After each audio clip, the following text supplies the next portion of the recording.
Good morning. So, I kind of want to talk about motorcycling today and how you don't need the newest, the flashiest, the most programmable, most expensive bike in order to have a whole heck of a lot of fun with motorcycling. Um, Me personally, I'm 31, millennial, what's good? And, I buy cheaper end motorcycles, the $1,000 or $5,000 range. And I'll tell you what, I've had probably 15 or 16 bikes in the last 15 or 16 years. Some two at a time, some I've doubled up on. I bought two of the same bike, just in different locations. Overall, I've probably owned 25 different motorcycles I've been riding since I was 19. So I'm 31 now, so it's like 12 years. So the point I want to get across is, I went the new route. I bought a brand new Sportster in maybe 2014. I bought a 2013 model. And, the biggest thing that I really did ride that bike a lot. But the biggest thing for me was the payments. It was like $300 a month or something like that just for a motorcycle. And I'm up in the Northeast. As you can tell, it's getting a little chilly out. And you don't get, you're sitting on a $300 a month payment for 6 months and not being able to utilize it. So that's like my point is if you can get into a motorcycle, a good, solid, running, reliable bike, that they made a whole heck of a lot of. And personally, one of my favorites is the UJM, the Universal Japanese Motorcycles from the late 70s to basically the mid to late 80s. Pretty much all those bikes are the same. They all kind of look the same. They all kind of act the same, but there's different displacements, all the way up from, an XS 1100 to, a CB 350, right? So like you can find all those bikes right now are dumb cheap. And I'm talking like maybe the most pristine bike that you've ever seen was probably $2,000. And it's just accessible. The gas is cheap, the insurance is cheap, the parts are cheap, the tires are cheap, the brakes are cheap. Like everything's cheap on those bikes because there's so freaking many of them, right? And a lot of the same parts were utilized over the course of all of the bikes. So, when you're getting up into those bigger CC motorcycles, yeah, the brakes might not be the best, the tires might not be the best, but you at least have access to them. Whereas, stuff like I own a Harley Davidson. I have an Ultra Classic, big 800-pound bike, full dresser, and I love that bike. But I'm telling you, every single time I have to work on that thing, it's $1,000 just in parts, and then I have to work on it because it's $125 an hour labor. So it's like with certain bikes, you don't get as much benefit, I guess, or I guess it would be benefit. I love riding my Harley. I love Harley Davidson. I love everything that they're doing. Even currently with like the M8 and stuff, I think they made the right move in making the M8 going back to a single cam, really, really putting in that aftermarket stuff and allowing some of these, gearheads to get 170, 180 horsepower out of one of those motors. It's really cool, but it's expensive.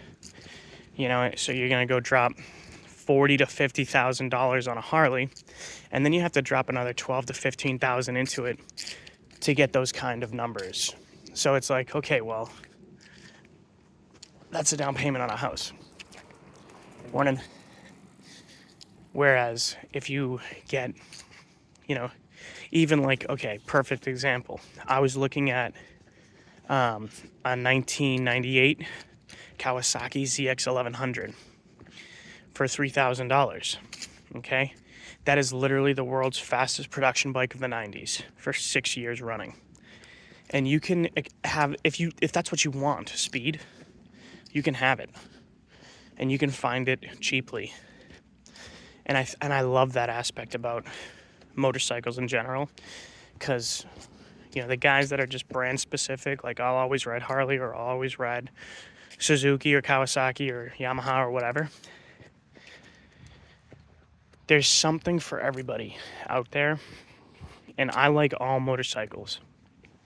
I think everyone acts a little bit differently, even across the same model. Every one of them acts a little bit differently, rides a little bit differently. Maybe it's set up a little bit differently. But something you get with the UJM motorcycles is consistency across the board. Maybe they don't do things incredibly well, but they do things incredibly consistently. And that's what I love about them, is that you can hop over, put your leg over that bike, and you're going to get basically the same enjoyment, the same fun, the same ride out of all those bikes. And that's something that I think Japan did really well with, and they still continue to do really well with that. They're very consistent. They make their bikes so that you don't really have to do anything to them, right? And there's not really like a lot of customization, I guess you could say. Like, you could put a windshield on one of those bikes and, kind of save yourself from the wind a little bit. But I don't think that's the point of those bikes at all. And if I want a nice long distance bike, I'll hop on my FLH, because I'm very protected on that bike. So it's all about how you want to ride. It's all about getting out there and actually riding. And there is a market for us younger guys who don't have the money to be spending 10, 15, 20,000 on a new motorcycle. And if you know how to tinker, and you want to tinker, and you want to learn how to wrench on your own stuff, those bikes are the bikes, man. The UJM. They're easy. They don't take a lot of tools. And there's a ton of information out there on them. And there's always service manuals. You can always get a service manual. That to me is like, I really enjoy being able to hop on a motorcycle like that and not have to worry, There's not as many moving parts. There's not, all the older bikes, they're all carbureted. And if you know carburetors, you know carburetors. So it's like, fuck it. I'll stick with what I know. And I know carburetors. So that's like, kind of it, I guess. But going into like the rideability of these bikes, they are some of the easiest motorcycles to throw your leg over and learn how to ride on, because they're the seating position is very standard. You sit on it like you sit in a chair.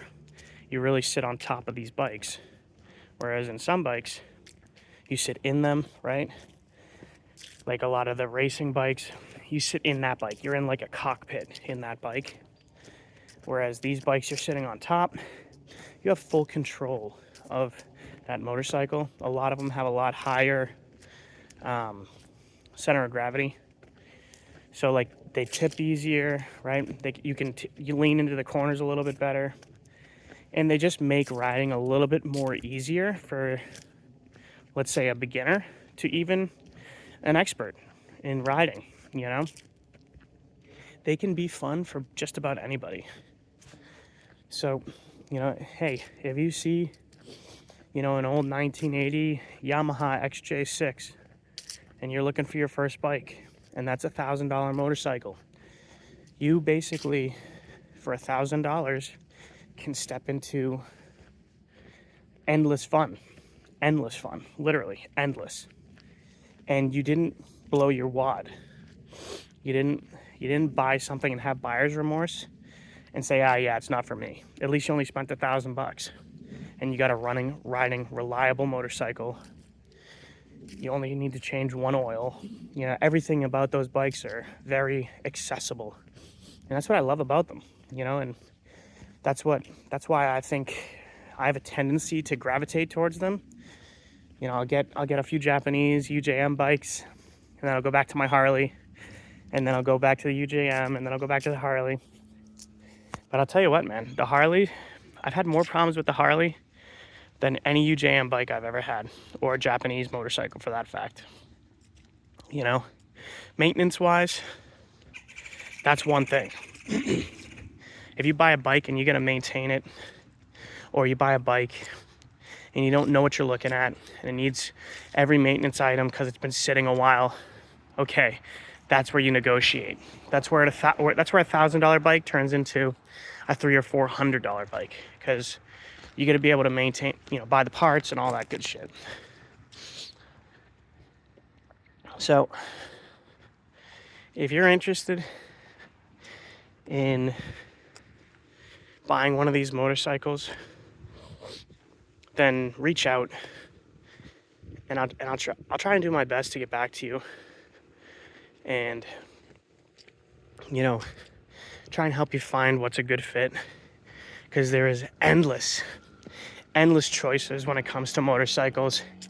There is endless opportunity for with motorcycling, and you can find what suits you, whether you want a commuter, whether you want something that's going to be good in the twisties, whether you want something that is going to go for the long haul, right? There's bikes out there for you, and there's bikes that you can walk into for a relatively low cost and still have a great amount of enjoyment out of it. So let me know. Hit me up.